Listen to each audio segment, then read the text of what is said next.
My husband quietly divorced me months ago but kept sharing my bed to conceal his debt. Then I won the $640 million lottery. When he tried to take half as my devoted spouse, he never knew I had already set a brutal legal snare to destroy him. My husband secretly divorced me, forged my signature, and then plotted to steal my home. But the universe, oh, it has a twisted sense of humor. Because right when his betrayal was complete, I won the lottery. Story.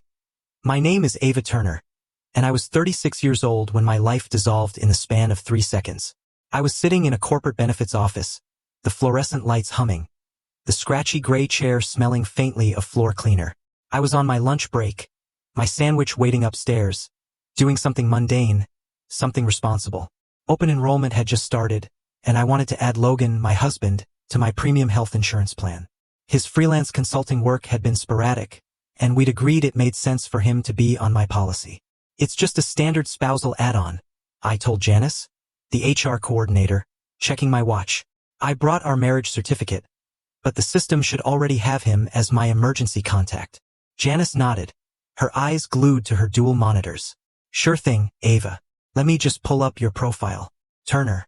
Ava. Okay. The rhythmic clacking of her keyboard filled the silence. Then it stopped. Not a taper, just stopped. I looked up from my phone. Janice was squinting at the screen, her head tilted. She clicked her mouse once, then twice, then sat back, her brow furrowed in genuine confusion. Is the system down? I asked. No, Janice said slowly. She looked at me, then back at the screen, then back at me. Her expression shifted from confusion to a distinct kind of professional pity. The hair on my arms stood up. Ava, I can't add a spouse to your plan.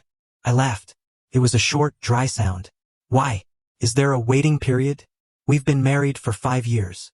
No, Janice said, lowering her voice, even though the cubicle farm was mostly empty. The system has you flagged as single. That's a mistake, I said immediately. I'm married. Logan and I had breakfast together 2 hours ago. Janice turned the monitor slightly away from me, a defensive posture. The system updates automatically from the state records database. It happens in real time now to prevent fraud. It says your status is single because of a finalized divorce decree. The air left the room. It felt like the ventilation system had suddenly sucked out all the oxygen. Excuse me? You're divorced, Ava? Janice said, her voice gentle but firm, like she was breaking news of a terminal illness. It says the decree was finalized 7 months ago. Print it, I commanded, my voice strange, hollow, like it belonged to someone else. Print everything you see on that screen. Janice hesitated, then nodded. The laser printer in the corner whirred to life. She handed me a stack of warm papers. I snatched them, my eyes scanning past the headers, past the legal jargon, straight to the dates and signatures. There it was, Decree of Dissolution of Marriage, dated October 14th of last year. My eyes dropped to the bottom of the page. Logan's signature, loops large and confident. And right next to it was mine. I stared at the name, Ava Turner, written in blue ink. It wasn't a childish forgery. It was my signature. The slight slant to the right.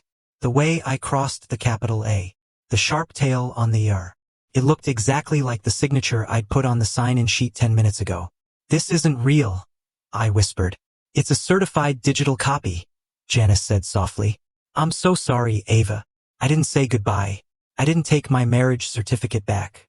I stood up, clutching the warm papers that declared I was a single woman, and walked out. I moved through the lobby like I was underwater. People were talking, phones were ringing, the elevator dinged, but it all sounded muffled, distant. My body felt weightless and heavy at the same time, a numbness that started in my fingertips and worked its way into my chest. 7 months. October. We'd gone to the apple orchard in October. We'd hosted Thanksgiving for his parents in November. We'd exchanged Christmas gifts. We'd slept in the same king-sized bed, under the same down comforter, every single night. I pushed through the revolving doors and out into the parking lot. The sun was shining, which felt insulting. I sat in my car, the leather hot against my legs, and stared at the steering wheel. My hands weren't shaking. They were perfectly still, which scared me more than tremors would have. I dialed Logan. It rang once, twice, 3 times for times. Hey, this is Logan. Leave a message. I hung up and dialed again. 4 rings. Voicemail. The third time. This time he declined the call. A second later, a text popped up. Can't talk right now, babe. Stuck with a difficult client. Talk tonight, babe. He called me babe, while I held a piece of paper that said he'd legally divorced me over half a year ago. I didn't reply. I threw the phone onto the passenger seat. I didn't go back to work. I started the engine and drove. Not home. I drove straight to the county clerk's office of records. The drive was a blur of highway signs and red taillights. My mind raced, trying to find a logical explanation. Identity theft? A clerical error? A prank? But the signature haunted me. It was too perfect. The records office was a grim building that smelled of dust and old coffee. I waited in line for 40 minutes, standing behind a man trying to register a business name. When I finally reached the glass partition, I slammed the printout from my office onto the counter. I need the full file for this case number, I said to the clerk. Hard copy everything you have. The clerk, a woman who looked like she'd seen everything and was impressed by none of it, typed the number in slowly. That'll be $20 for copying fees. I paid with a credit card that I suddenly realized might not even be valid if our assets had been split. 10 minutes later, she handed me a thick manila envelope. I took it to a wooden bench in the hallway, away from prying eyes. I opened it. I flipped past the cover sheet. Financial disclosures. Waivers of spousal support. Asset division agreements that gave him the truck and me the house, on paper at least. And on every single page there was my signature. But then I saw the notary stamp. State of New York, County of Westchester. Commission expires 2026. And below that, 2 witness signatures, names I didn't recognize. I flipped to the affidavit of service. It claimed I'd been served the papers in person on September 1st. I checked the calendar on my phone, scrolling back. September 1st? We were in Cabo. We were on our anniversary trip. I wasn't even in the country, let alone standing in our driveway accepting legal documents. You're lying. I hissed at the paper. But then I noticed something else. Something small. The header on the court documents. Usually, divorces in our area went through the main family court downtown. The address listed here was for a satellite courthouse 3 towns over. A place I'd never been. It was a jurisdiction known for what lawyers called a rocket docket, processing uncontested filings with minimal oversight and maximum speed. It wasn't a mistake. It wasn't a glitch. Someone had walked these papers into a specific court, paid a specific filing fee, and used a specific notary to bypass the fact that the wife was not actually present. Logan hadn't just divorced me, he had erased me. I sat on that hard wooden bench, the cold reality settling into my bones. The man who had kissed me goodbye this morning, who had complained about the coffee being too weak, who had just texted me he was busy with a client. That man was not my husband. He was a stranger who had been squatting in my life for 7 months, waiting for the right moment to leave. I looked at his text message again. Talk tonight. Oh, we will talk. I whispered to the empty hallway. I put the papers back in the envelope. The numbness was gone. In its place was something cold, sharp, and terrifyingly clear. I stood up and walked out of the courthouse. I had a lot of work to do before he came home. Jillian Hart's office was exactly like her.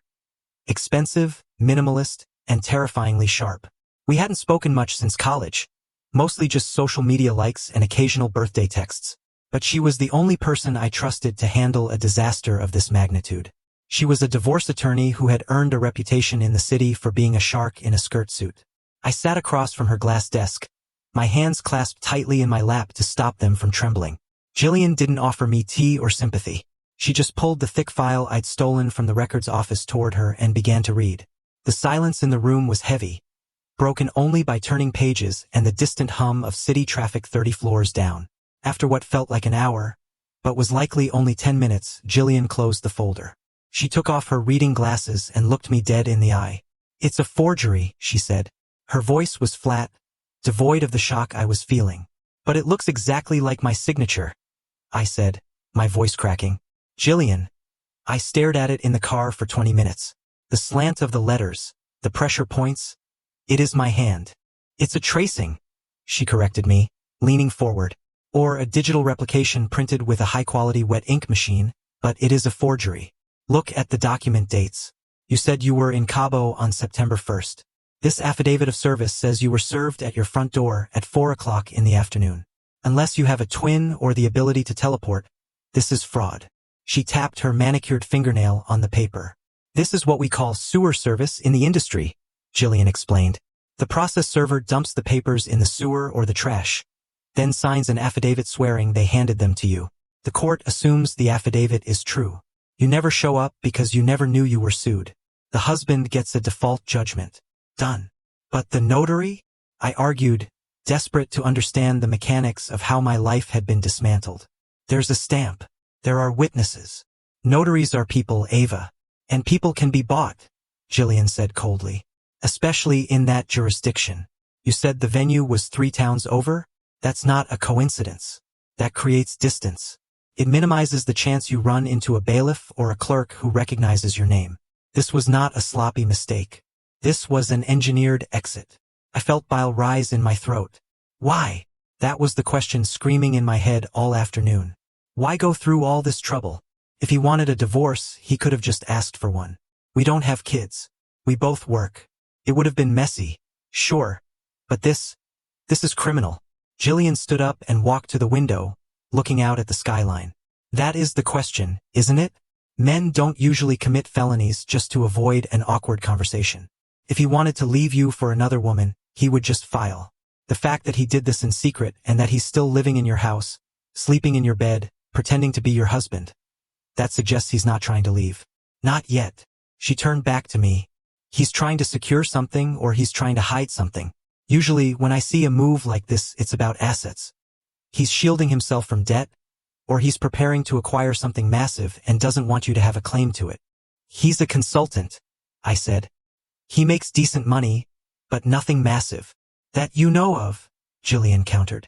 She walked back to her desk and sat down, her expression hardening. Here's the hard part, Ava. You cannot go home and scream at him. You cannot throw these papers in his face. I have to, I said, feeling the anger surge again. He divorced me 7 months ago. I'm living with a fraud. If you confront him tonight, he will panic, Jillian warned. He will destroy evidence. He will drain accounts. He will disappear. And you will be left with a piece of paper that says you have no rights to anything he has been doing for the last half year. You need to be smarter than him. So what do I do? You go home, Jillian said. You cook dinner. You ask him how his day was. And you watch him. You watch him like he's a specimen in a jar. You find out what he's hiding. We need access to his finances, his emails, his location history. Once we know why he did this, we strike. But not a second before. I drove home in a daze. My hands gripping the steering wheel so hard my knuckles turned white. Every instinct screamed at me to pack his bags, change the locks, burn the house down. But Jillian's voice was in my head. Strategy, not emotion. I pulled into the driveway at 6:30. His car wasn't there yet. I let myself into the house. My house, I reminded myself, though legally I wasn't even sure anymore, and started making pasta. The domestic routine felt grotesque. Chopping onions felt like a lie. Boiling water felt like a performance. At 7:15, the garage door rumbled. My heart hammered against my ribs. I forced myself to take a deep breath. You're an actress, I told myself. You're playing the role of the oblivious wife. The door opened, and Logan walked in. He looked exactly the same as he had that morning. Handsome, tired, his tie loosened. He dropped his briefcase by the door and smiled at me. Hey babe, something smells good. The word babe hit me like a physical slap. I forced the corners of my mouth up.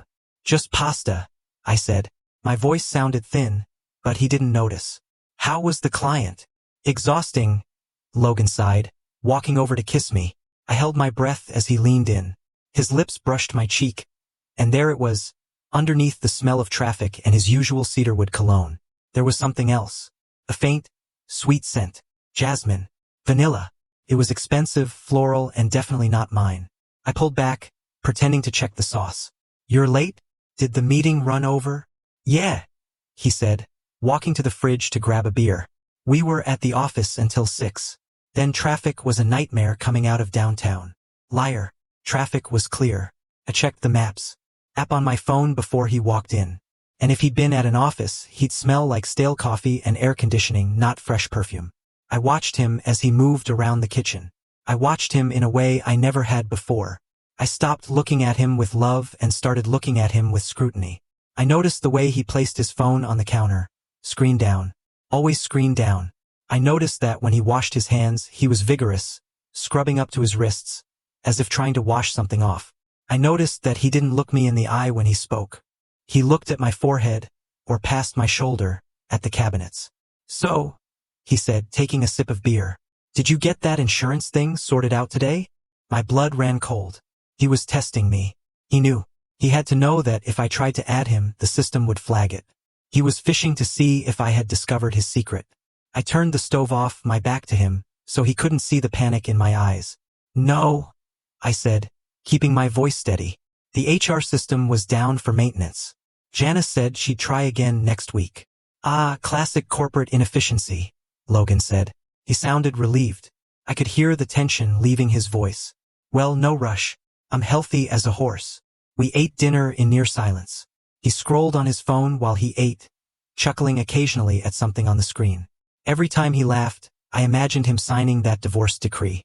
I imagined him sitting in a lawyer's office, nodding as they explained how to trick me. After dinner, he went to shower. He took his phone into the bathroom with him. He had been doing that for months. I realized I had always assumed he was just addicted to social media or checking sports scores. Now I knew better. When he came out, he smelled only of soap. The floral scent was gone, scrubbed away, just like our marriage. We got into bed at 10:30. He turned off the lamp on his side. "Good night, Ava," he mumbled. "Good night," I whispered.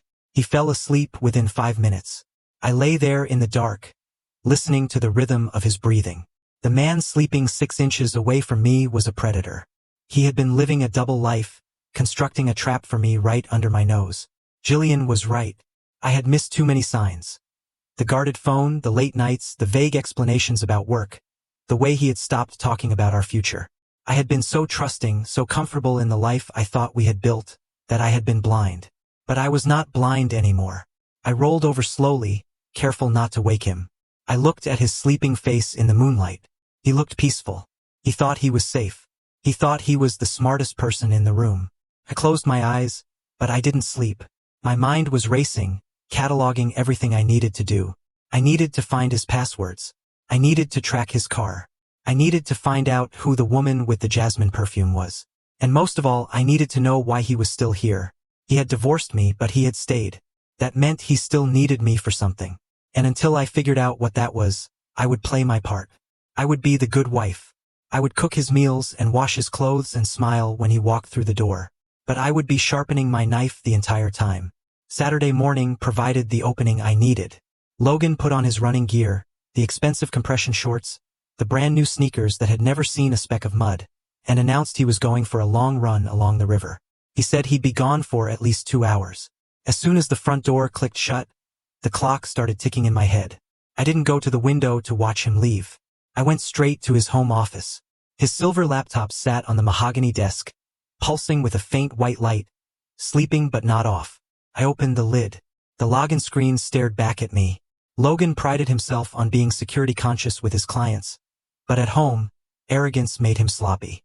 He assumed I would never pry. Or perhaps he just thought I was too stupid to guess. I typed in the 6 digits that made up his mother's birthday. April 12, 1955. The screen unlocked instantly. My heart hammered against my ribs, a physical thudding that felt loud enough to fill the silent room. I forced my fingers to stop trembling and navigated to the file explorer. I started with the obvious. The documents folder was a mess of spreadsheets and old proposals. I clicked into a folder labeled Tax 2025. Inside, there were subfolders, receipts, invoices, and one labeled Clients. I opened Clients. It was populated with names I recognized, businesses he actually consulted for. But at the bottom of the list, nestled between Kramer Logistics and Marison Tech, was a folder simply labeled Leases. That stopped me. Logan was a management consultant. He didn't deal in real estate. We owned our home, or at least I thought we did, and we had no rental properties. I clicked it. Inside was a single folder, hidden from the main view, its icon slightly faded to indicate it was a system-hidden file he had manually toggled. It was titled LT_private. I double-clicked. The first file that caught my eye was a PDF titled Rivershore Key Lease Sign.pdf. Rivershore Key was the new luxury waterfront complex downtown. The kind of place where the lobby smelled like lemongrass and the rent cost more than most people's mortgages. I opened the document. It was a standard residential lease agreement for a 2-bedroom penthouse unit. The monthly rent was $4,500. The lease term had started 6 months ago. I scrolled down to the signature page. There was Logan's signature, the same confident loops I'd seen on the divorce decree. And right next to it, on the line for co-tenant, was a name written in bubbly, artistic script. Sienna Vale. I froze. I knew that name. Everyone in the city under the age of 40 knew that name. Sienna Vale was a local lifestyle influencer. She was 24, blonde, and famous for posting photos of avocado toast and bikini shots by the marina. I had actually liked one of her posts a month ago, picture of a sunset. Now I knew who had taken the photo. I closed the lease and went back to the folder. I needed more. I needed to see the bleeding. I opened his email client, but instead of his work email, I logged into a secondary Gmail account I found saved in the browser cache. The inbox was a graveyard of our marriage. I searched for the word conference. 3 weeks ago, Logan had told me he was going to a leadership summit in Chicago. I found the confirmation email for those dates. It was not for a hotel in Chicago. It was for the Sapphire Resort in Cabo San Lucas. Reservation for 2. King Suite, Ocean View. I searched for invoice. A receipt from a high-end jeweler popped up. A diamond tennis bracelet. Purchased 2 days before Valentine's Day. Cost $6,000. I had received a slow cooker for Valentine's Day. The rage was a cold, sharp thing in my chest, but I pushed it down. I was not a wife right now. I was an investigator. I went back to the LT_private folder. There was one more file, a PDF that had been created only 10 days ago. Property Transfer Draft V2 PDF. I opened it and the room seemed to tilt sideways. It was a quitclaim deed. The document detailed the transfer of ownership of our house, the house I had bought with my own inheritance money 2 years before I even met Logan. From Ava Turner and Logan Turner to an entity called Stonerist Holdings LLC. I quickly opened a new tab and searched the state business registry for Stonerist Holdings LLC. The registered agent was Logan Turner. The address was a P.O. box in the same town where he had filed the fake divorce. He was not just cheating on me. He was trying to steal my home. I pulled out my phone and took a picture of the screen, then dialed Jillian immediately. It was Saturday, but she picked up on the first ring. "Tell me you're safe," she said. "I'm in his laptop," I said, my voice shaking with adrenaline. "Jillian, he has a draft to transfer the house to an LLC he controls. He has a lease with a woman named Sienna Vale. But the house? Can he do that? Did you buy the house before the marriage?" Jillian asked sharply. "Yes, it's in my name. I added him to the deed after the wedding because he said it was important for building our family assets." "Okay, listen to me closely," Jillian said. "If he forged your signature on the divorce papers, he is planning to forge your signature on that quitclaim deed. If he files that document and transfers the title to his LLC, he can sell the house or borrow against it before you even know it's gone. You would be fighting to get your own house back from a shell company while he disappears with the equity. It's a classic asset-stripping move. He's trying to bankrupt me," I whispered. "He's trying to leave you with nothing but the dust," Jillian corrected. "Ava, you need to copy everything. Not just the deed. Get the lease. Get the emails. Get the bank transfers. Especially anything that has a notary stamp or a signature. We need to prove a pattern of fraud, not just a one-time incident." I hung up and reached into my pocket for the USB drive I'd brought from work. I plugged it into the side of the laptop. My fingers flew across the trackpad. I didn't just drag and drop. I organized. Folder 1. Infidelity. I dropped in the lease with Sienna, the resort bookings, the jewelry receipts. Folder 2. Financial fraud. I dropped in the Stonerist Holdings registration, the property transfer draft, and the tax returns that showed he was underreporting his income by 40%. Folder 3. The notary. I found a scanned copy of a document titled Power of Attorney in the trash bin of the computer. I opened it. It granted Logan power of attorney over my finances. It was dated 6 months ago. It had my signature, and it had the stamp of the same notary from the divorce decree. He had been planning this for a long time. This was not a midlife crisis. This was a demolition project. The progress bar on the file transfer seemed to move in slow motion. 90%, 95%. I heard the garage door rumble beneath me. He was back early. "Come on," I hissed at the screen. 99%. The sound of the door from the garage to the kitchen opening echoed through the house. Ava, you home? Logan's voice floated up the stairs. Complete. I yanked the USB drive out. I closed the windows on the screen. I cleared the recent documents history in the file explorer. I shut the laptop lid exactly as I had found it.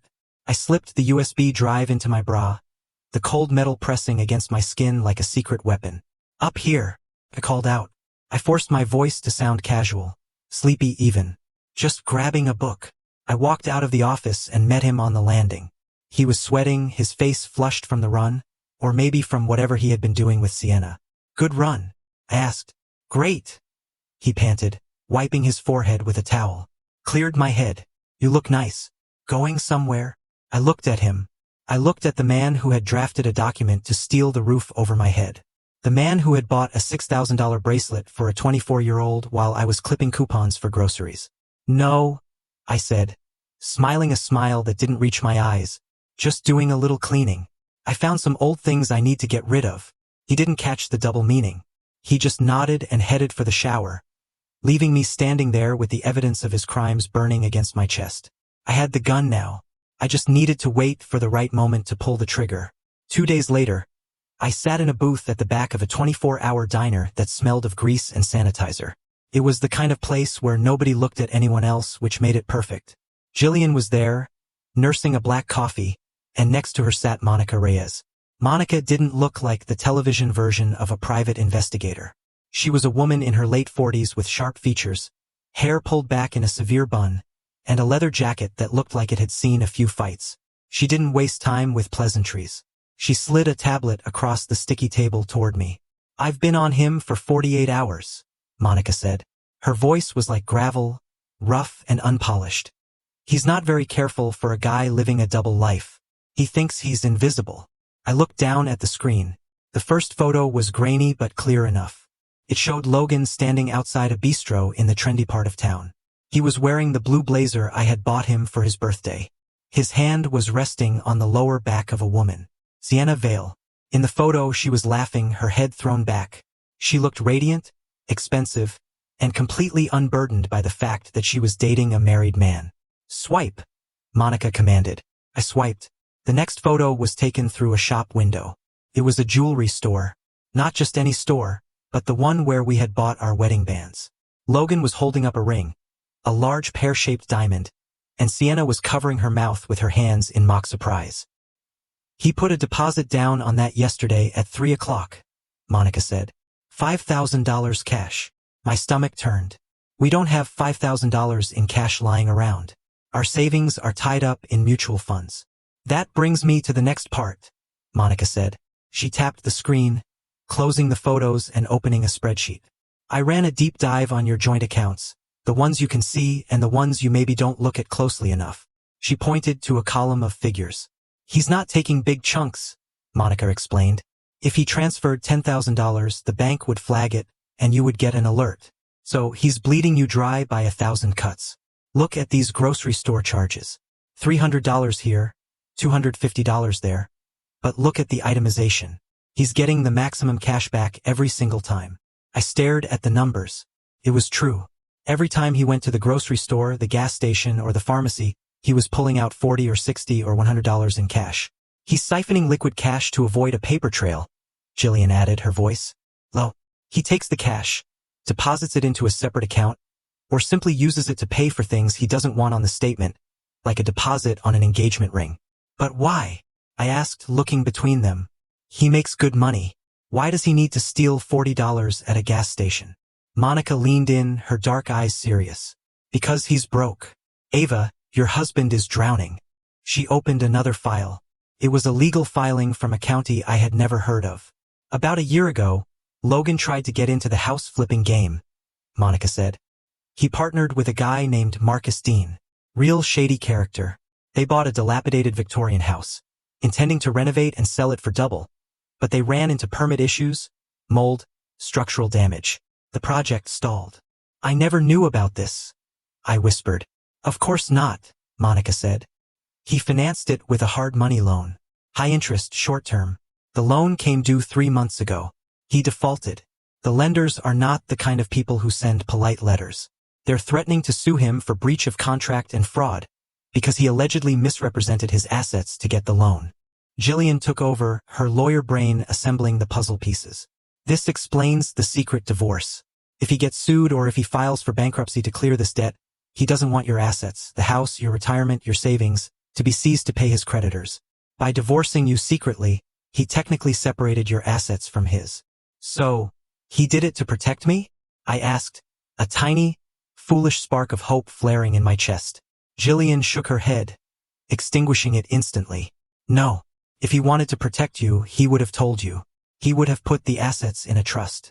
He did this so that he could control the narrative. But there's a darker possibility. If he transfers the house to his LLC and then declares bankruptcy, he might be trying to use your house as collateral to pay off his bad debt, leaving you homeless while he walks away clean. He's using you as a shield and a piggy bank, Monica said bluntly. And he's not done. She reached into her bag and pulled out a single sheet of paper. It was a credit report summary. I have a contact at the credit bureau, Monica said. I had them flag any new activity on your social security number. This popped up this morning. I looked at the paper. It was a notification for a new credit card account opened with a major bank. The credit limit was $25,000. The applicant was Ava Turner. I didn't apply for this, I said, my voice trembling. It was opened 3 days ago, Monica said. The mailing address is a P.O. box in Rivershore, the same P.O. box Logan uses for his business. The world seemed to stop. Cheating was one thing. A secret divorce was another. But this was identity theft. This was a felony. He was not just spending our money. He was taking out debt in my name. He was planning to rack up $25,000 of debt, ruin my credit score, and leave me to deal with the collectors while he ran off with Sienna. He crossed the line, I said. My voice was surprisingly steady. The trembling in my hands stopped. This is not a marriage dispute anymore, Jillian said, her eyes hard. This is financial violence. He is systematically dismantling your future to save his own skin. I looked at the photo of him and Sienna again. He looked so happy. He looked like a man without a care in the world. And why shouldn't he be? He had a wife to pay his bills and a girlfriend to boost his ego. He thought he had pulled off the perfect crime. I pushed the photos back toward Monica. I want everything, I told her. I want the dates of the cash withdrawals. I want the loan documents for the failed house flip. I want the IP address used to apply for that credit card. I want a paper trail so thick he will choke on it. Monica nodded, a rare smile touching her lips. You got it. And Jillian, I said, turning to my friend, we need to lock it down. I don't care if it raises red flags for him anymore. I want my credit frozen. I want alerts on every single account. If he tries to buy a pack of gum with my name, I want to know about it. We can do that, Jillian said. But once we freeze the credit, he'll know. The card will get declined. The game will change. Let it change, I said. He thinks he's playing chess with a pawn. He's about to find out he's playing with the queen. I stood up, leaving the half-drunk coffee on the table. I felt a strange sensation settling over me. It wasn't fear, and it wasn't sadness. It was the cold, mechanical clarity of a soldier preparing for a siege. Logan had spent 7 months building a trap for me. He had no idea I was about to weld the door shut with him inside. I'm going to the bank, I said. And then I'm going to wait. Wait for what? Monica asked. For him to realize that the ATM is broken, I said. And that I'm the one who cut the cord. The gas gauge on my dashboard was screaming at me. A glowing orange light that matched the throbbing headache behind my eyes. It was Thursday, 3 days after the meeting with Monica, and I felt like I had been running a marathon in combat boots. I pulled into a brightly lit station off the highway, the kind with flickering fluorescent lights and a smell that was equal parts gasoline and stale donuts. I stood at the pump watching the numbers tick up. $50, $51. The air was cold, biting through my thin cardigan. When the nozzle clicked off, I went inside to buy a bottle of water. The clerk was a teenager who looked as bored as I felt. Above his head, a digital sign scrolled in red LEDs. Powerball jackpot. $640 million. I stared at it. It was an obscene amount of money. It was the kind of number that didn't feel real. Felt like a phone number. You want one? The clerk asked, popping his gum. Everyone's buying one. Tonight's the draw. I looked at the wrinkled $5 bill in my hand. Sure, I said. One quick pick. Why not? I shoved the slip of paper into the back pocket of my jeans and forgot about it before I even got back to the car. I didn't buy it with hope. I bought it because for 2 seconds it was nice to imagine a life where my biggest problem was tax brackets. Not a husband who was gaslighting me into poverty. 3 days passed. 3 days of watching Logan lie to my face. 3 days of pretending I didn't know about Sienna, the lease, or the credit card. On Sunday night, Logan was in the living room watching football. I was in the kitchen, waiting for the kettle to boil. I saw the lottery ticket sitting on top of the microwave, under a pile of mail I had neglected. I picked it up. I pulled my phone out and typed in the lottery website. My eyes moved from the screen to the paper. First number, 12. Match. Second number, 24. Match. Third number, 31. Match. My heart didn't speed up. It stopped. It actually physically stopped beating for a second. Fourth number, 45. Match. Fifth number, 52. Match. The Powerball 8. I looked at the ticket. I looked at the phone. I refreshed the page. The numbers stayed the same. I didn't scream. I didn't jump up and down. I didn't feel a rush of euphoria. I felt terrified. A cold wave of nausea washed over me. I gripped the granite counter so hard my fingernails scraped against the stone. $640 million. I looked toward the living room. I could see the back of Logan's head. He was cheering at the television. If I walked in there right now and showed him this ticket, everything would change. He would drop Sienna in a heartbeat. He would cry. He would tell me he loved me. He would stay. He would stay forever. And he would take half. The realization hit me like a physical blow. If we were still legally married, or if he could prove we were, this ticket was marital property. I snatched the ticket off the counter and shoved it inside my bra, right where I had hidden the USB drive days ago. My chest was becoming a vault for secrets that could destroy him. I walked into the pantry and closed the door. I sat on the floor, huddled between the bags of rice and the canned tomatoes, and dialed Jillian. "It's Sunday night, Ava," she answered, her voice groggy. "I have the ticket," I whispered. My voice sounded jagged, like broken glass. "What ticket? A speeding ticket? Did he get another one?" "The lottery ticket," I said. "The jackpot. The $600 million won. I have it. I won." Silence. Absolute, dead silence on the line. "Jillian, are you somewhere safe?" Her voice was instantly awake, sharp and commanding. "Is he near you?" "He's in the living room," I said. "He doesn't know. Nobody knows." "Good," Jillian said. "Listen to me very carefully, Ava. Do not tell a soul. Do not tell your mother. Do not tell your sister. And under no circumstances do you breathe a word of this to Logan." "I'm scared," I admitted.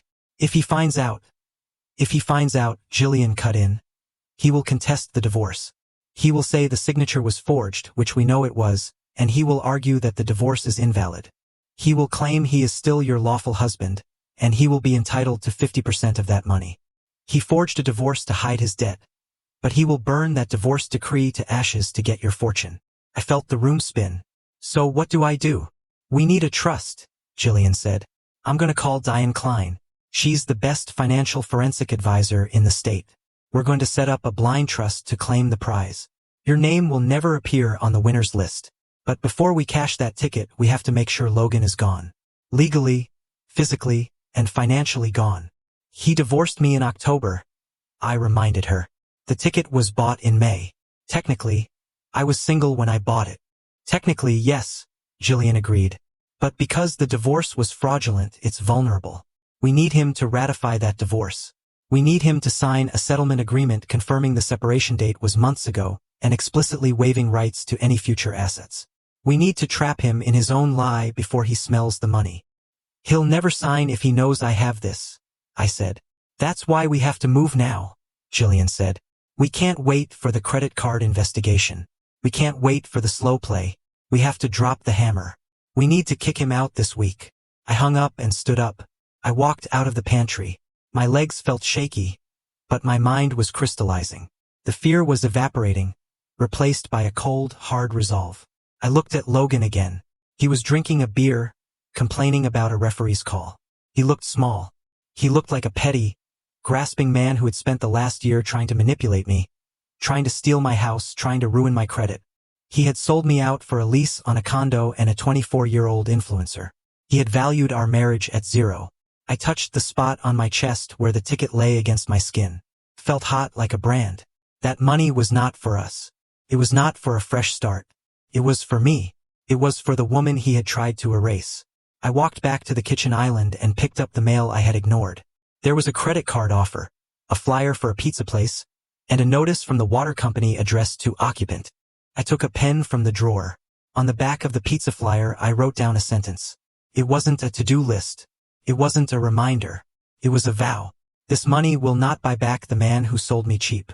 I stared at the words until they blurred. Then I folded the paper, put it in my pocket, and walked into the living room. "Logan," I said. He didn't turn around. "Yeah, we need to talk," I said. "Turn the TV off." Something in my voice must have pierced through the game because he actually muted the television. He turned to look at me, annoyance flickering in his eyes. "Can it wait until halftime?" "No," I said. "It cannot wait." I looked at him, really looked at him, and realized I didn't hate him anymore. Hate requires energy. Hate implies that he still had power over me. I didn't feel hate. I felt the indifference of a CEO firing an embezzling employee. "I'm going to bed," I said calmly. "But tomorrow you need to be home by 6. No clients, no excuses." "Why?" he asked, frowning. "Because the locks are sticking." I lied, testing a new version of the truth. "And I think it's time we fix the house." He shrugged and turned back to the game. "Sure, babe, whatever." He had no idea that the fix I was planning involved removing him from the foundation permanently. I walked up the stairs, the winning ticket burning against my heart, knowing that tonight was the last night I would ever sleep under the same roof as a poor woman. Tomorrow the war would truly begin. Tuesday morning began with a lie. Logan stood by the front door, his leather overnight bag slung over his shoulder, checking his reflection in the hallway mirror.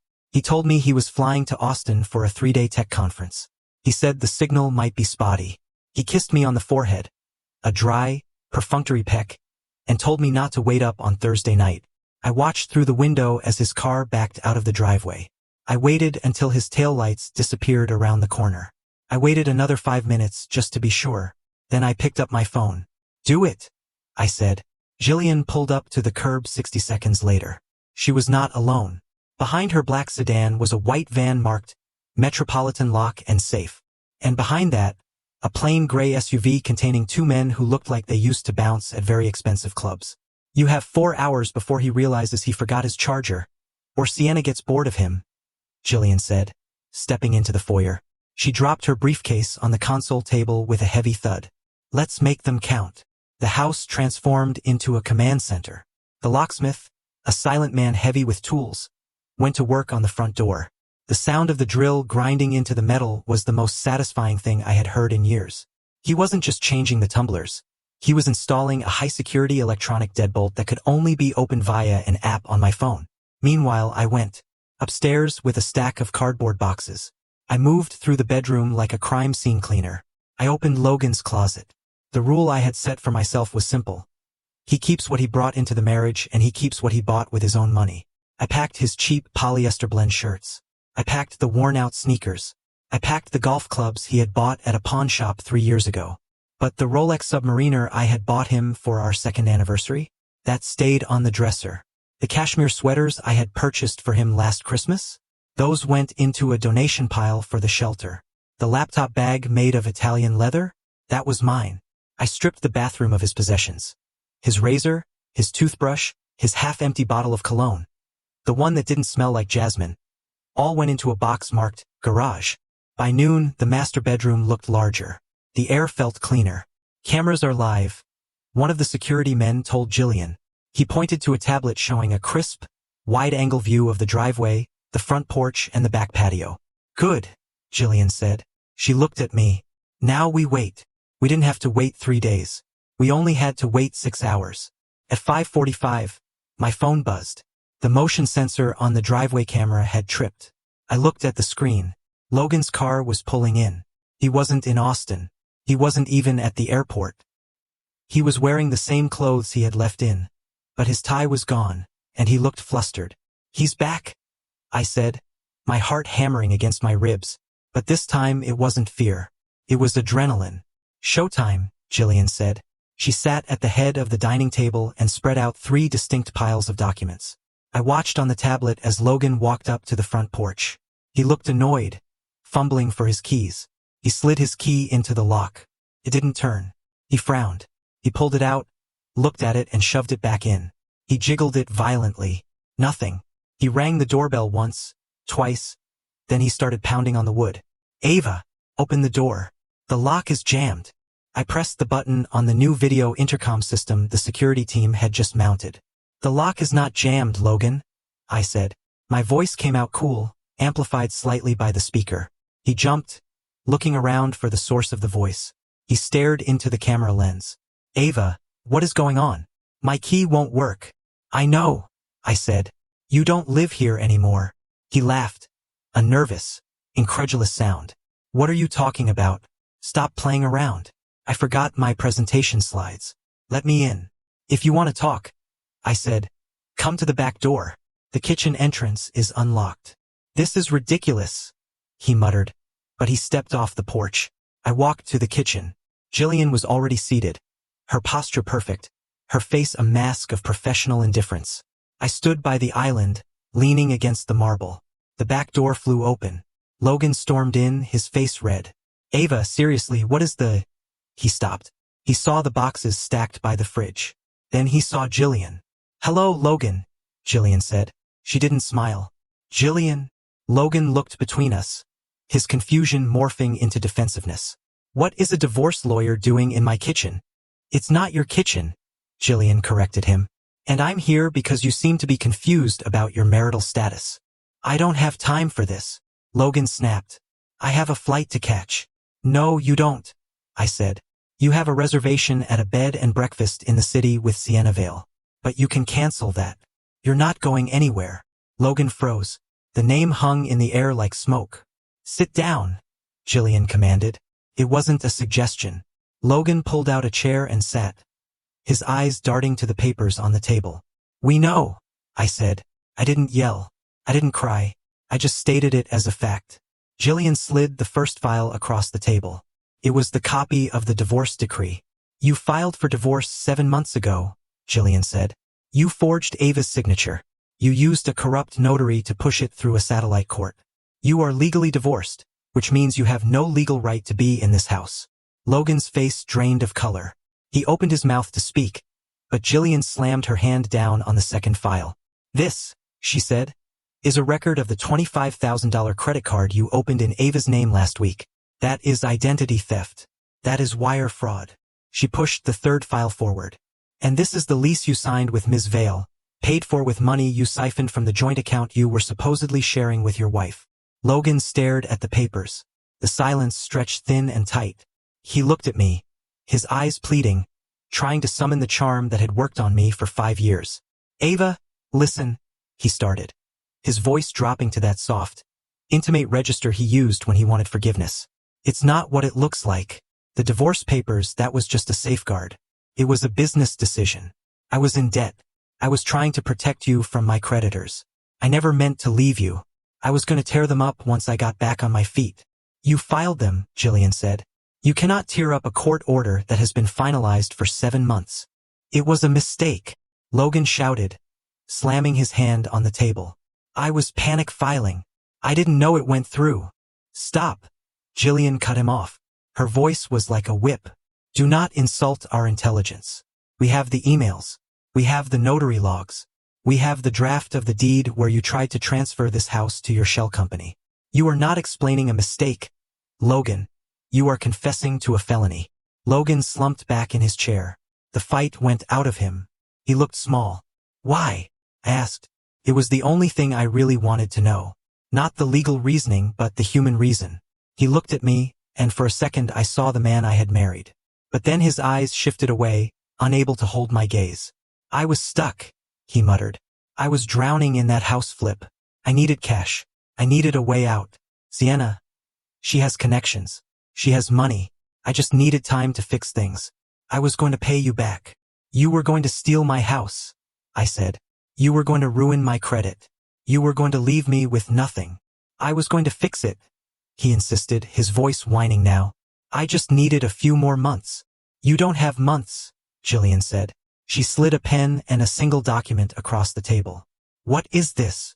Logan asked, eyeing the paper suspiciously. This is a settlement agreement, Jillian said.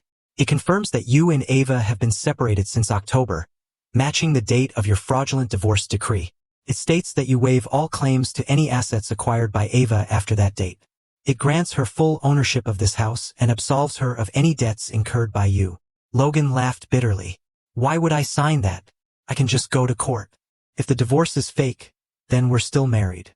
Half the house is mine. If you go to court, Jillian said, checking her watch, I will hand this entire file to the district attorney.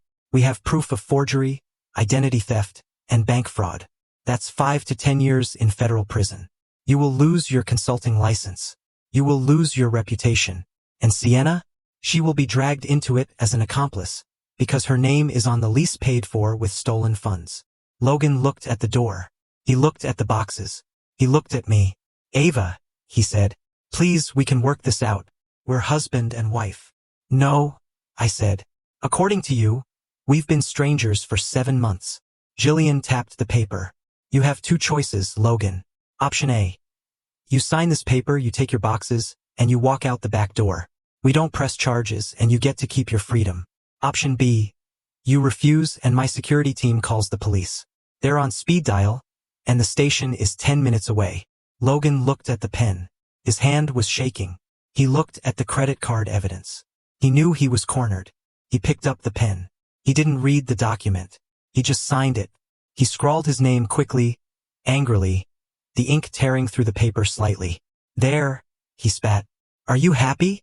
Jillian snatched the paper away and checked the signature. Very. Get out, I said. Logan stood up. He grabbed the handle of his suitcase. He looked at me one last time, hatred burning in his eyes. You're going to regret this, he said. You can't survive without me. I almost laughed. I thought about the ticket in my bra. I thought about the $640 million that belonged to me and only me, thanks to the paper he had just signed. I think I'll be just fine, I said. Goodbye, Logan. He turned and walked out the back door, the screen slamming shut behind him. I watched him drag his boxes down the driveway to his car. Jillian let out a long breath and slumped slightly in her chair. That went well. I walked to the door and locked it. I engaged the deadbolt. I looked at the empty spot where his things used to be. Is it done? I asked. The separation is codified, Jillian said. He just signed away his rights to your future. Legally, he's gone. I nodded. I didn't feel happy yet. I didn't feel safe yet. But for the first time in 7 months, I felt like I owned my own life. Now, I said, turning back to the kitchen. Let's call the locksmith back. I want the back door changed, too. The silence in the house was supposed to be the sound of victory. For 3 days I had walked through the rooms, reclaiming the space. I drank my coffee on the patio without hearing Logan's complaints about the humidity. I slept in the middle of the king-sized bed. I had the locks changed, the security system updated, and the lottery ticket safely locked in a safety deposit box at a bank across town that Logan did not know existed. I thought the war was over. I thought I had won because I held the high ground and the settlement agreement. I was wrong. The war had just moved underground. It started with a knock on the door on Friday morning. Not a friend, not a neighbor, but a courier holding a thick, rigid envelope. He didn't ask for Ava Turner. He asked for the tenant in possession. I signed for it, my stomach tightening. The return address was Apex Asset Management, a company I had never heard of. I ripped the tab on the envelope, standing right there in the foyer. Inside was a letter printed on heavy, official bond paper. Dear resident, it began. This letter serves as formal notification that the property located at my address is now under the management of Apex Asset Management, acting on behalf of the owner, Stonerist Holdings, LLC. Please be advised that an inspection of the premises is scheduled for next Tuesday to assess the condition of the asset prior to potential listing or lease renegotiation. Please contact us immediately to set up your rent payment portal. I read the paragraph twice, then a third time. Rent payment portal. I owned this house. I had the deed. I had the mortgage statements. I had paid the property taxes 3 months ago. I ran to my home office and logged into the county clerk's online portal. I had checked it weeks ago when this nightmare started, and it had been clean. But real estate records operate on a lag. There is a gap between when a document is submitted and when it is indexed. I typed in my address.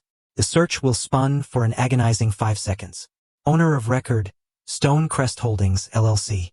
Date recorded, 3 days ago. I felt the blood drain from my face. I clicked on the document image. It was a quitclaim deed. It transferred the property from Ava Turner to Stonecrest Holdings, LLC for the sum of $10. And at the bottom there was my signature.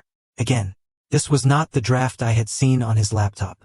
This was a finalized, stamped, recorded legal instrument. He had not just planned to steal my house. He had executed the theft the very morning I kicked him out, while I was packing his boxes. The county clerk was stamping his fraud.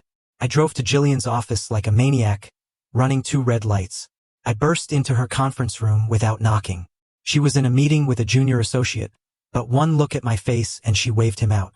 He sold it, I choked out, throwing the Apex letter onto the glass table. He sold my house to his shell company. Jillian snatched the letter, her eyes scanning it, narrowing into slits. She turned to her computer and started typing furiously. He didn't sell it, she said, her voice tight with controlled rage. He transferred it. There's a difference, but the effect is catastrophic if we don't move fast. She pulled up the deed on her large monitor. Look at the notary stamp. I leaned in. State of New York, County of Westchester. The same notary from the divorce papers. The date of the signature was backdated to 6 months ago, creating a paper trail that claimed I had signed the house over to his company long before our separation. Here's his play, Jillian said, standing up and pacing the room. He knew you might find out about the divorce. He knew you might kick him out. So he planted a landmine by transferring the title to Stonecrest. He has created a cloud on the title legally right now. The county thinks a limited liability company owns your home. Can he kick me out? I asked, my voice trembling. He can try, Jillian said. But the bigger danger is that Stonecrest could sell the house to a third party, an innocent buyer. If that happens, getting the house back becomes a nightmare of litigation that could take years. Or he could take out a mortgage against the property, drain the equity, and leave you with the debt. He's trying to leverage me, I realized. He wants me to call him. He wants me to beg. He wants me to trade money for my own home. Exactly, Jillian said. He wants a settlement. He wants you to pay him to sign the house back to you. She hit a button on her intercom. Get the paralegals in here now. We need to file an emergency injunction and a lease pendens immediately. She looked at me. A lease pendens is a notice of pendency. It's a public notice filed with the county that says, essentially, this property is the subject of a lawsuit. Do not touch it. Burns the title. No bank will lend on it. No buyer will touch it. We are going to freeze that house so solid he cannot even give it away. Do it, I said. But that's just the civil side, Jillian said grimly. We're going to do something else. We are going to file an affidavit of forgery with the recorder of deeds and the district attorney.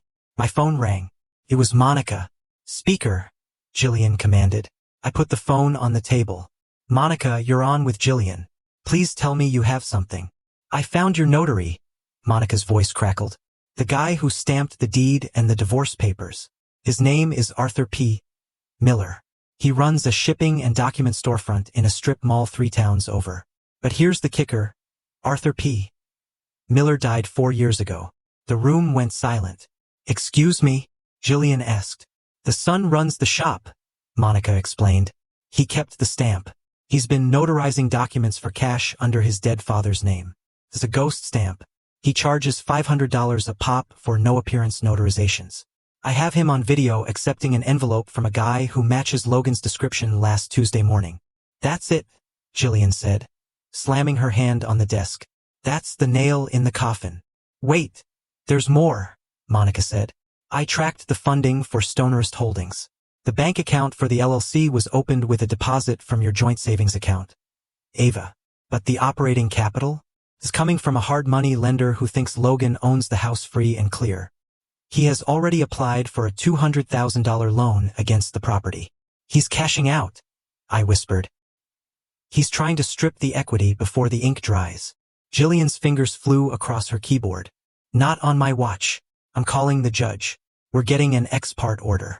That means we go in without Logan being there because there's an immediate threat of irreparable harm. We are stopping that loan. I sat back in the leather chair, feeling a cold resolve settle over me. Logan wasn't just a bad husband. He wasn't just a cheater.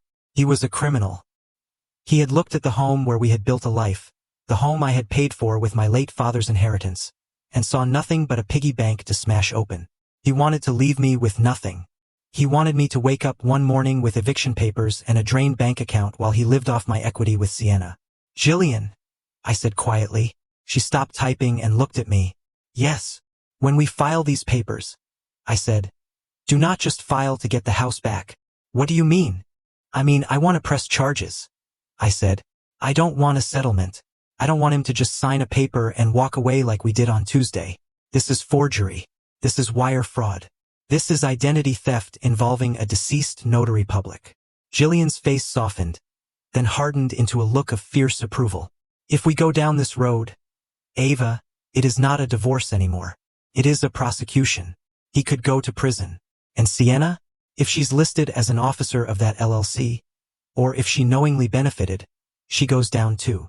I thought about the letter from Apex Asset Management. I thought about the tenant label.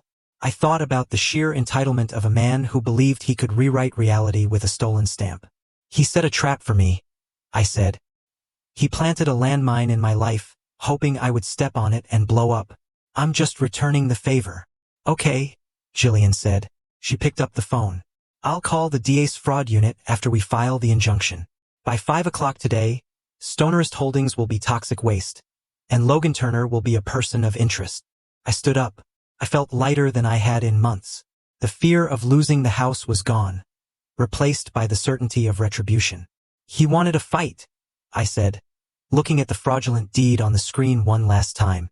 "He just didn't realize he picked a fight with someone who has nothing left to lose, and $600 million reasons to win." The rumor mill in our county did not just whisper. It screamed. Even though Jillian and Diane had set up the blind trust to claim the prize, small towns have a way of connecting dots. A clerk at the gas station remembered my face. A bank teller noticed the sudden flurry of high-level legal activity around my accounts. It only took 3 days for the whispers to turn into a roar, and for that roar to reach the ears of the man who was currently sleeping on a friend's couch. My phone, which had been blissfully silent since I changed my number, started lighting up again. Logan had found the new number. "I made a huge mistake. Please, Ava, just 5 minutes. I'm outside. I just want to see your face." He called 12 times in 1 hour. I watched the screen light up, feeling nothing but a cold, detached curiosity. It was fascinating to watch a man who had spent 7 months erasing me suddenly decide I was the most important person in the world. At 6 o'clock in the evening, the gate buzzer sounded. I sat in the kitchen with Jillian. We had been expecting this. In fact, we had bet on it. Jillian had guessed he would show up by Friday. I had bet on Thursday. I won. I tapped the intercom screen. There he was, standing at the newly installed security gate at the end of the driveway. He looked disheveled. He was wearing a wrinkled shirt. His hair was unkempt, and he was holding a bouquet of flowers that looked like they had been bought at a grocery store discount bin. "He brought hydrangeas," I said, shaking my head. "He knows I hate hydrangeas." I pressed the talk button. "Go away, Logan." He jumped, looking up at the camera lens mounted on the stone pillar. He put on a face that I recognized instantly. It was his puppy dog look, the one he used when he forgot an anniversary or spent too much money on golf clubs. "Ava," he said, his voice cracking with performed emotion. "Baby, please open the gate. We need to talk. I've been going out of my mind." "There is nothing to talk about," I said. "You signed the settlement. You took your boxes. You are done." "I was confused," he shouted, stepping closer to the camera. "I was scared about the debt. Ava, I pushed you away because I was trying to save us. But I realized I cannot live without you. I miss my wife. I miss my family." I looked at Jillian. She rolled her eyes so hard I thought they might get stuck. "You miss the $640 million, I said flatly. The silence on the other end was telling. He didn't deny it immediately. He blinked, shifting his weight. "This is not about money," he lied. "I didn't even know for sure until today. But now that I know, Ava, think about what we could do. We could fix everything. We could travel. We could buy the lake house we always talked about. We are a team. We always have been. We ceased to be a team," I reminded him. "On October 14th. The day you forged my signature on a divorce decree. That was a formality, he argued, his desperation rising. It was just paper. In my heart, I never left you. But in your bed you made room for Sienna. I shot back. His face hardened. The mask of the repentant husband slipped, revealing the greedy, panicked man underneath. He threw the flowers on the ground. Open the gate, Ava, he demanded. We need to discuss the division of assets. There are no assets to divide, I said. You are trespassing. The ticket was purchased in May, Logan said. His voice was cold now, precise. He had clearly spoken to a lawyer, or at least Googled one. The divorce decree, the one you say is fake, was dated October. But we were living together as man and wife when you bought that ticket. That makes it marital property. Community property. Half of that ticket is mine. Jillian leaned over and pressed the button. Hello, Logan. This is Jillian. Logan flinched. You put her up to this. Actually, Jillian said, her voice smooth and dangerous. I'm just here to remind you of the document you signed 3 days ago. Do you remember the separation and settlement agreement? You signed that under duress. Logan screamed. You signed it to avoid immediate arrest for felony fraud, Jillian corrected. And in that document, specifically in Clause 4, Section B, you explicitly waived any and all claims to assets held by Ava Turner, known or unknown, past or future, in exchange for her assuming sole ownership of the residence and holding you harmless for the mortgage. You traded your rights to her future for a get-out-of-jail-free card on the house theft. You signed away the lottery ticket to keep from being handcuffed in your own kitchen.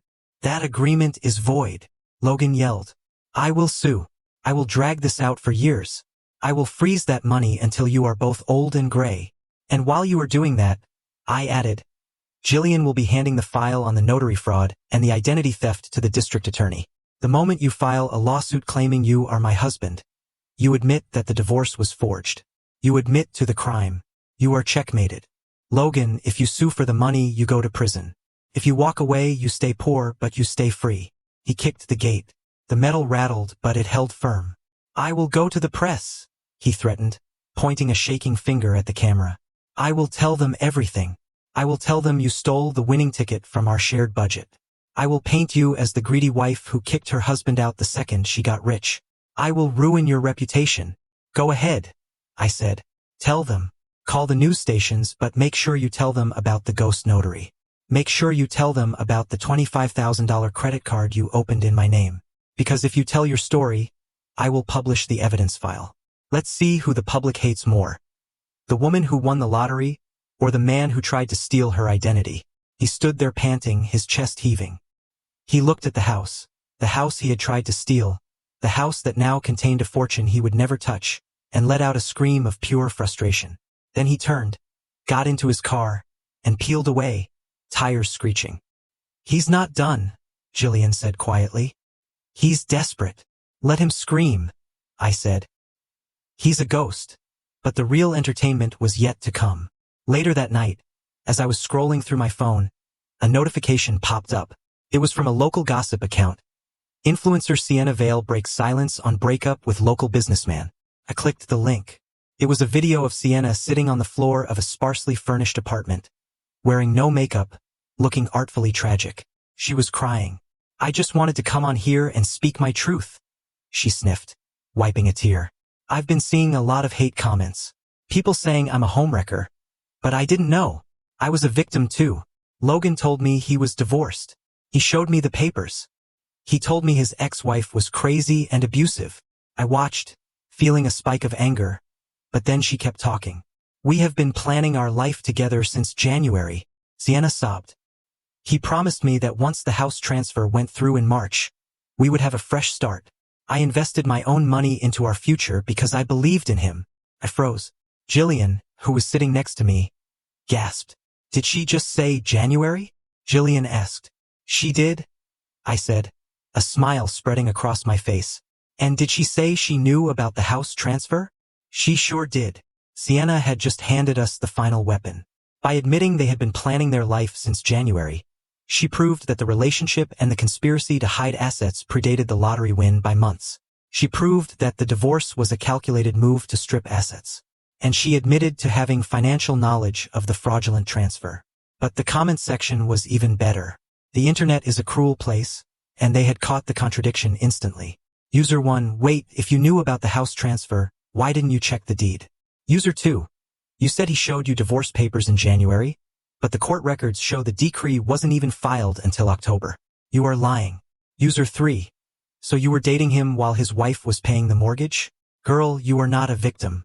You are an accomplice. Sienna was trying to play the innocent victim to save her brand, but she had just set fire to her own credibility. She had confirmed the timeline of the affair and the fraud. She just corroborated our entire case, Jillian said, laughing in disbelief. She was trying to distance herself from him, but she just tied herself to the anchor. I watched the view count on the video climb.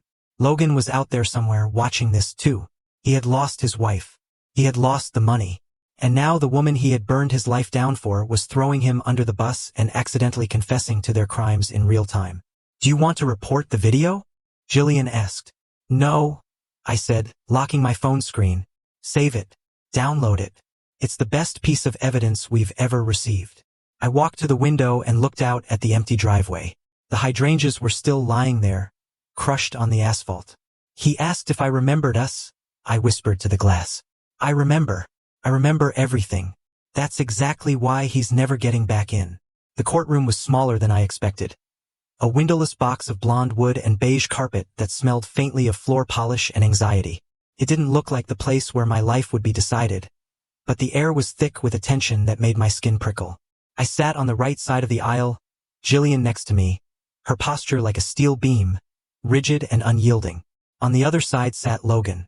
He was wearing his client meeting suit, navy blue, perfectly tailored, and he was whispering furiously to his lawyer, a man named Mr. Vance, who had a smile that didn't reach his eyes. They had filed a motion claiming that the lottery ticket was community property. Their argument was simple and insidious. Because the divorce papers Logan had filed were technically fraudulent and therefore legally void, we were still married. And since we were still married, half of $640 million belonged to him. Mr. Vance stood up, buttoning his jacket. Your Honor, he began, his voice smooth as oil. The facts are not in dispute. Mr. and Mrs. Turner shared a home, a bed, and a life until just a few days ago. The lottery ticket in question was purchased with funds from their joint household budget. The plaintiff's attempt to use a clerical error in a previous filing to disenfranchise my client is a transparent grasp for money. He paused for dramatic effect. My client made a mistake with paperwork. Yes, but he never intended to leave his wife. They were a family, and in this state, a family shares its fortune. I felt a surge of nausea. He was painting Logan as a confused husband who just happened to accidentally forge a divorce. Jillian did not object. She waited. When the judge, a stern woman named Judge Hollowell, who peered over her spectacles with hawk-like intensity, nodded at us, Jillian stood up. She did not use flowery language. She did not raise her voice. She simply walked to the center of the room carrying a 3-inch binder. Your Honor, Jillian said, we are not here to debate the philosophy of marriage. We are here to discuss a timeline of criminal intent. The defense claims Mr. Turner made a clerical error. We intend to prove that Mr. Turner engaged in a systematic conspiracy to defraud his wife, the state, and the banking system. Jillian placed the binder on the judge's bench. Exhibit A, she said. The divorce decree filed in October. The notary stamp belongs to Arthur P. Miller. Mr. Miller died 4 years ago. We have a sworn affidavit from the son who illegally sold the use of the stamp to Mr. Turner for $500. Logan shifted in his seat. Mr. Vance stopped smiling. Exhibit B, Jillian continued, her pace relentless. A credit card application submitted last week in the name of Ava Turner. The IP address traces back to Mr. Turner's private office. The mailing address is a P.O. box registered to his shell company. This is not a clerical error, Your Honor. This is identity theft in the first degree. Judge Hollowell flipped through the pages, her frown deepening. Mr. Vance, do you have an explanation for why your client was opening credit lines in his wife's name while simultaneously claiming they were a happy couple? Vance stood up, stammering. Your Honor, these are separate issues. We are here to discuss the lottery ticket. They are the same issue, Jillian cut in. They establish intent. Mr. Turner divorced his wife on paper to protect himself from debt while keeping her in the dark to exploit her credit. He wanted the benefits of being single and the benefits of being married without the obligations of either. Then came the kill shot. But Your Honor, Jillian said, turning to look directly at Logan. The most damning evidence is not what Mr. Turner did. It is why he did it. Jillian pulled up a projection on the courtroom screen. It was a series of recovered text messages. Monica, our private investigator, had pulled a miracle out of the digital ether. She had found a backup of Logan's chats that had not been fully deleted from the cloud. These are messages between Mr. Turner and Ms. Sienna Vale, dated January of this year, Jillian said. I read the texts on the screen. Sienna, did you file the papers yet? My broker says we can't put the new condo in my name until your debt is legally detached from her. I'm not risking my credit score for your flip. Logan, I'm doing it today. I found a guy who will stamp it without her knowing. Just be patient. Sienna, do it. Once you're legally single, we can transfer your assets to the LLC and leave her with the mortgage. The silence in the courtroom was absolute. I looked at Logan. His face had gone the color of ash. He was staring at the screen, his mouth slightly open. He hadn't known we had this, but more importantly, he hadn't realized what it meant. He was not the mastermind, Jillian said, her voice dropping to a conversational volume that carried more weight than a scream. He was being directed. Ms. Vale manipulated Mr. Turner into filing the fraudulent divorce to clear the path for her own real estate ambitions. Mr. Turner was not a confused husband trying to save his marriage. He was a man discarding his wife because his mistress told him it was the only way to secure a new lease. Logan looked down at his hands. He looked humiliated. The narrative of the business genius protecting his family had just shattered. He was just a pawn who had been played by a 24-year-old influencer. Judge Hollowell closed the binder with a heavy thud. She took off her glasses and looked at Mr. Vance. Counsel, the judge said. Her voice was ice cold. I am looking at evidence of forgery of court documents, perjury, identity theft, and conspiracy to commit fraud. This is not a family court matter anymore. Your Honor, if we could just recess to discuss a settlement. Vance began, sweat visible on his forehead. No, Judge Hollowell interrupted. I am denying your motion to claim the lottery assets. The court finds that Mr. Turner voluntarily severed the marital economic community in October when he filed that decree. Regardless of its fraudulent nature, he cannot benefit from his own crime. He is stopped from claiming he is a husband when it suits his wallet. She turned to the bailiff. Furthermore, I am ordering the clerk to seal these exhibits and transfer them immediately to the district attorney's office. I am recommending a full criminal investigation into Mr. Turner and Ms. Vale regarding the falsification of public records. The gavel banged down. It sounded like a gunshot. Adjourned. The room erupted into movement. Mr. Vance was frantically packing his briefcase, refusing to look at his client. Logan sat frozen, staring at the space where the judge had been. He wasn't just broke. He was a target. I stood up, smoothing my skirt. Let's go, Jillian. We walked down the center aisle. As we reached the heavy double doors, I heard footsteps behind me. Ava. It was a whisper, hoarse and desperate. I turned around. Logan was standing there. The arrogance was gone. The charm was gone. He looked like a man who had just watched his own funeral. His eyes were red, and his hands were shaking uncontrollably. Ava, he said again, stepping closer. Please, you cannot let them take this to the DA. Prison. I cannot do prison. It will kill me. I looked at him. I remembered the way he used to look at me when we were dating, full of promise. I remembered the way he looked at me the night he came home smelling of jasmine, full of lies. I am not the one sending you to prison, Logan, I said. You can stop it, he begged.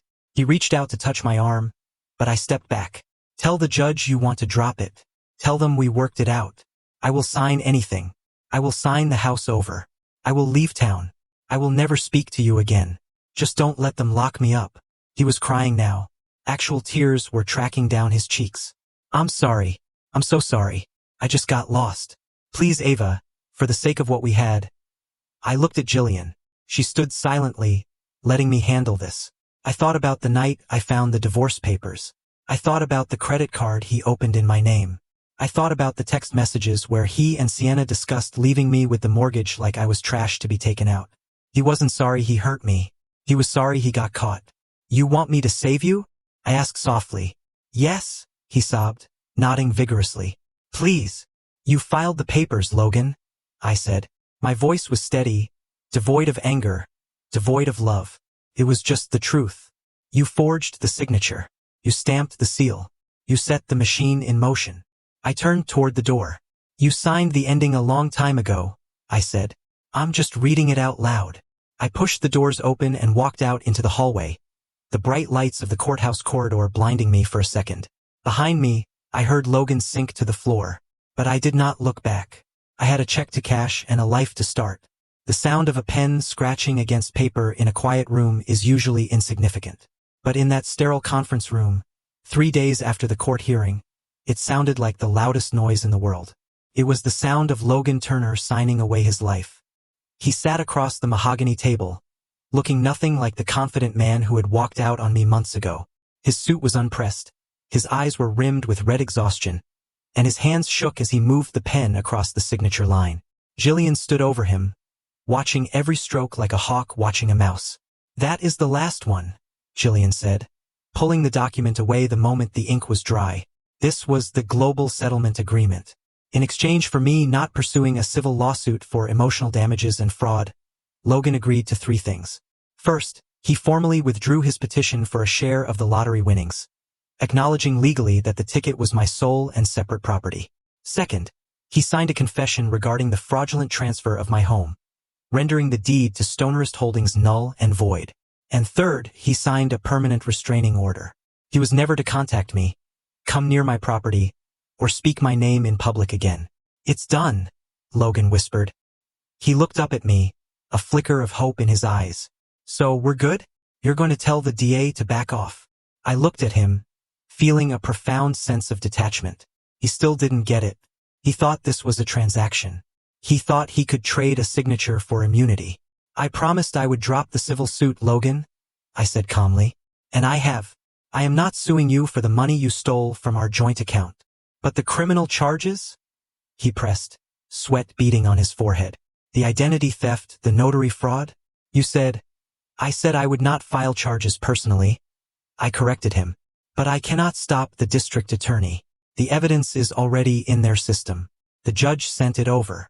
Forgery of court documents is a crime against the state, not just against me. I am just a witness now." Logan's face crumbled. He realized then that he had signed away his claim to $600 million for a safety raft that had already sunk. "You tricked me," he hissed. "No," I said, standing up and smoothing my dress. "I just stopped protecting you from the consequences of your own actions. There is a difference." The weeks that followed were a slow-motion car crash that I watched from a safe distance. Without the shield of my silence, Logan's life disintegrated with terrifying speed. The state licensing board suspended his consulting license pending the investigation into his financial fraud. When his clients found out he was being investigated for identity theft and falsifying public records, they dropped him overnight. He went from being a rising star in management consulting to unhireable. The debts he had tried to hide by divorcing me, the hard money loans, the failed flip, the leverage, came crashing down. Creditors seized his car. He was evicted from the apartment he had been crashing in. The last I heard, he was living in a motel on the outskirts of town. The kind of place that rented rooms by the hour. Sienna Vale fared no better. The investigation into the ghost notary widened to include everyone who had knowingly benefited from the fraud.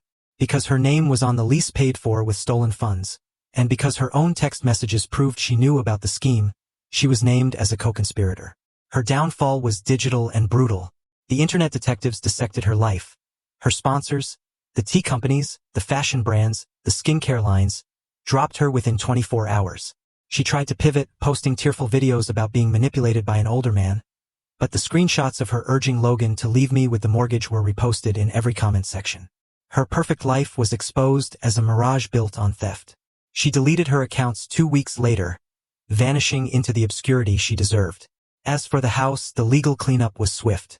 With the injunction and Logan's confession, the county clerk expunged the fraudulent deed. Stonerist Holdings LLC was dissolved. The title was returned to my name, clean and unblemished. I stood in my kitchen the day the final deed arrived in the mail. I ran my hand over the granite countertop where I had found the lottery ticket.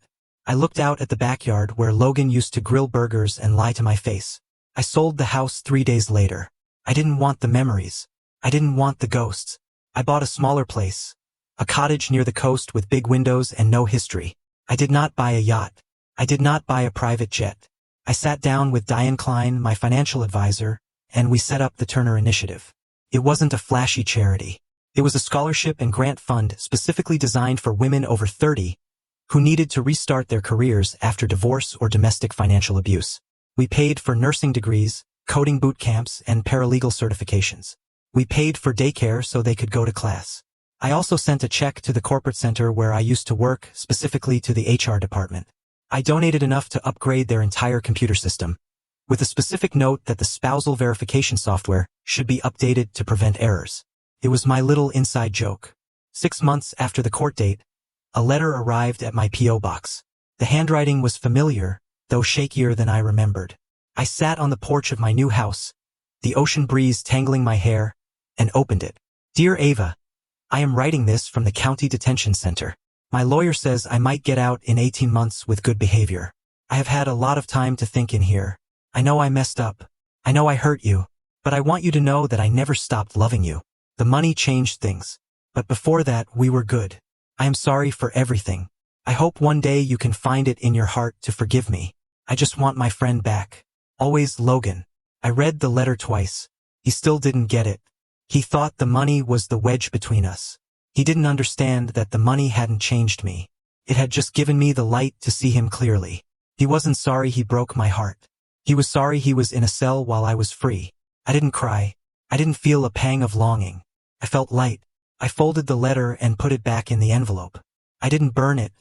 That would be too dramatic. I didn't tear it up. That would imply emotion. I simply walked inside and dropped it into the recycling bin, right on top of a flyer for a pizza place. Then I walked back out to the porch. I took a deep breath, filling my lungs with the salty air. For 7 months, I had been holding my breath, waiting for the other shoe to drop, waiting to be caught, waiting to be erased. But I was still here. I had won. Not because I had $600 million in the bank, though that certainly helped, but because I had woken up. Logan had tried to sell me for a discount, and in the process, he had taught me exactly what I was worth. I closed my eyes and smiled. The sun felt warm on my face. It was a beautiful day to be rich, free, and single. Call to action. This whole ordeal taught me so much about trust, betrayal, and finding your own strength. What would you have done in my shoes? Have you ever faced a moment where everything you thought was real turned out to be a lie? Tell me your thoughts in the comments below. I'm genuinely curious to hear what you all think.